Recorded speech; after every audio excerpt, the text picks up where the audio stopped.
I'm Nick Seco from Home Right Windows and Doors, and we're located in Waynesboro, Pennsylvania.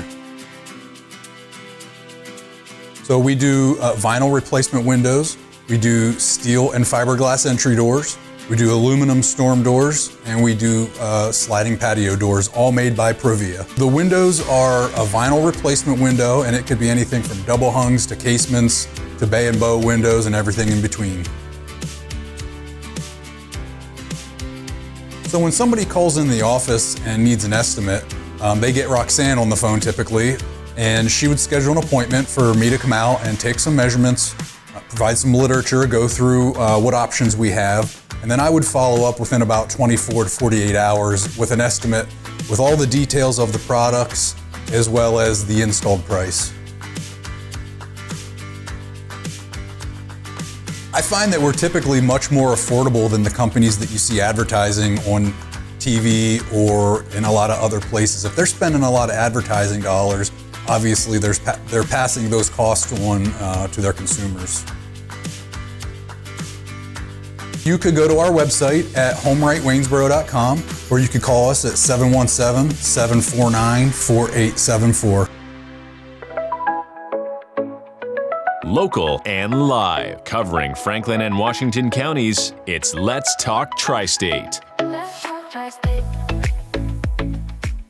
Hey everybody, it's Crazy Bob. This is Let's Talk TriState, and I'm here with Brittany Arizmendi, who is the Director of Community Engagement in the City of Hagerstown. Thank you for showing up. Thanks for having me. Thanks for being here. Now, tell me about being Director of Community Engagement. How long have you been doing that? About 3 years now. Holy moly. Yes. And how do you feel about that?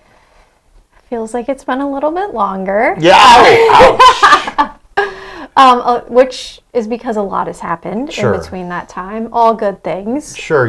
There's been a lot of upgrades in Hagerstown and a lot of things added to the fun calendar, Yes. I think. So Yes. We're here to talk about the City Farmers Market in Hagerstown. And for those who haven't been, tell me about the City Farmers Market. Sure. So the farmers market is every Sunday from noon to 4 p.m. at Hub City Brewery. Mm-hmm. It's outside in the parking lot.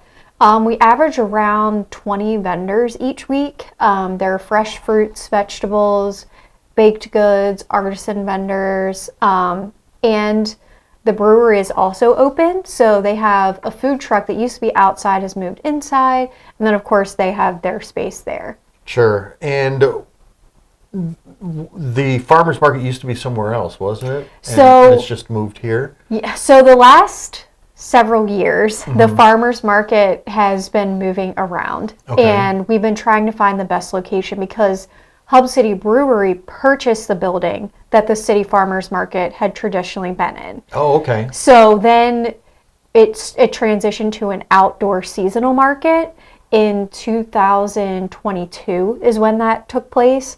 So since then, we've been trying to find a groove of what location works, what day works. So prior to this year, for the last 3 years, we had done different days of the week only on a monthly basis, not a weekly basis. Sure. But then when Hub City Brewery opened their doors, they really wanted to be a community partner. So we met with their staff, and they've been extremely gracious in offering to help us host that. We could not do this without them. Right. So every Sunday it's in their parking lot. So that's how it ended up kind of back to where it started. Right. And if you haven't been to Hub City Brewing, the building is huge. It is massive. And it's a beautiful place inside, and they do have a pretty decent sized parking lot. Yes. So there's parking and room for all the vendors as well. Tell me about some of the vendors that are going to be there. Do you have regulars? Do you have some that come around in a rotation? We have about 8 to 10 vendors that are there pretty much every week. Ravens Rock Farm, they're the ones that have a lot of the fresh farm goodies, lettuce, fruits, and of course it's seasonal. Sure. So we're not going to have everything in season right this second, but they're there. We have a bakery that shows up. There's a coffee truck that's there almost every week. We have a few artisan vendors. We have a vendor that makes their own gummy snacks. They're like organic gummy snacks, which I think is very unique. We have Hope Valley Farms that joins us every so often. They're fresh flowers. So a pretty good variety. Okay, other than like the fruits, your basic fruits and vegetables and stuff, what other like crafty things that can you see there? There's jewelry. We have one of our actually local downtown vendors. She makes her own clothing, so she has her own clothing line that's there. I'm trying to think. The other artisan vendors I feel like rotate kind of week by week, but we do post on our Instagram and on our Facebook. Usually by every Thursday, we try to post the list of vendors that will be there that Sunday. Okay, and for parking, would you park inside or in the parking lot of the Hub City Brewery? Yes, so as you mentioned, Hub City Brewery has a huge parking lot. So what we do is we close just one lane of that parking lot, which usually leaves about 2 lanes open, plus the bottom part of the lot. And then there's also a city lot right across the street. So there's plenty of parking. It's all free on Sundays. And it's right downtown. Now, I had been there just a few weeks ago, and I noticed you just kind of like walk through a small pathway, and then you're like right in the downtown area. So even if you're not right there, if you're just walking around downtown, you can make your way there pretty easily. Yep. Yeah, I actually ran into several people a few weeks ago. They were in kind of in public square area, and they were searching for it. And I said, you go a few blocks that way.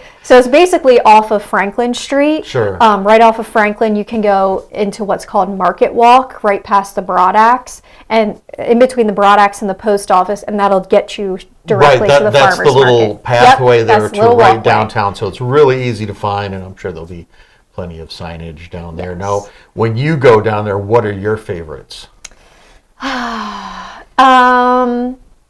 Well, we had food trucks the first couple weeks, so the food trucks were my favorites. But I also love fresh flowers. Okay. So Hope Valley Farms, that's definitely a favorite vendor. I did get some of the gummy snacks for my niece and nephew. Okay. Last week there was a cigar vendor for Father's really? Day. So we're Interesting. also trying to do certain themes around certain holidays or things that are happening throughout the season. So are most of these vendors local? I mean, how far do we go out to find them? Most of them are relatively local. Some of them are from like Frederick, Brunswick. So Hub City Brewery they have ties to Brunswick, Maryland. So some of these vendors we're seeing from Brunswick. Some are from Pennsylvania, right across the line, the Mason-Dixon line.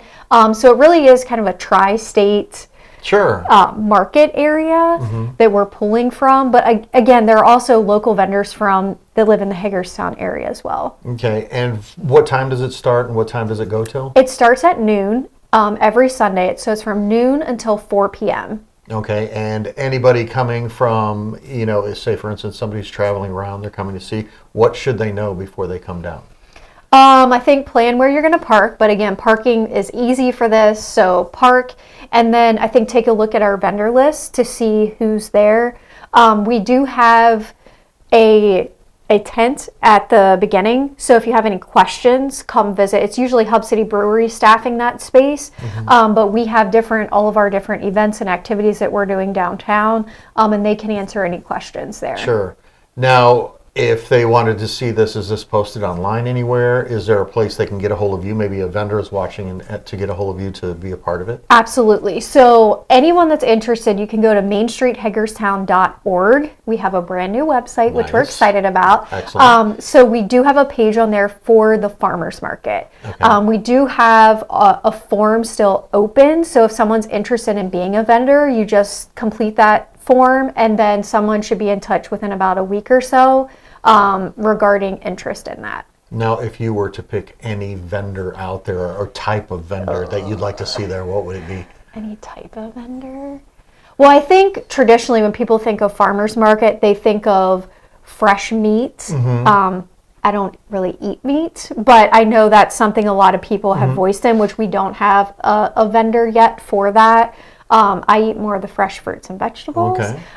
So we do have one of those, but I think if we could have another one, so another probably fresh fruits and vegetables, and then if we could have someone that had the fresh cut meat from a farm. Oh, that sounds Yes. good. Like a little deli or, Yes. bulk Yes. bulk farms. Yes. Also, you had mentioned bakeries. Yes. What kind of bakeries do you have there? We have Casimir Bakery. Her sweets are delicious. She has cookies, she has little cakes, she has several different things. And sometimes we have a few other bakeries as well, but she's kind of our one that's there almost every week. Sure. Maybe get some of those ethnic bakeries. Yes. Where I grew up, there used to be like a little Mexican bakery on the corner that made the little empanadas with the fruit inside and Yes. conchas. Yes. I don't know if you know what those are. Yes. Last year we had a Puerto Rican bakery, but she Ooh, actually, she, not in downtown, but she did open her own storefront, which is great because that's the purpose of the farmers market. If their business does well enough, then our goal is to get them into a brick and mortar. Excellent. So once again, we're talking with Brittany Arizmendi. Got it. And again, the website for people who want to check out the Hagerstown Farmers Market. Yep, mainstreethagerstown.org, and just look for the farmers market. Thank you so much for coming by. Thank you. All right. If you'd like to be featured on an upcoming episode of Let's Talk Tri-State, call 717-597-9200 or email letstalk@921thegoat.com.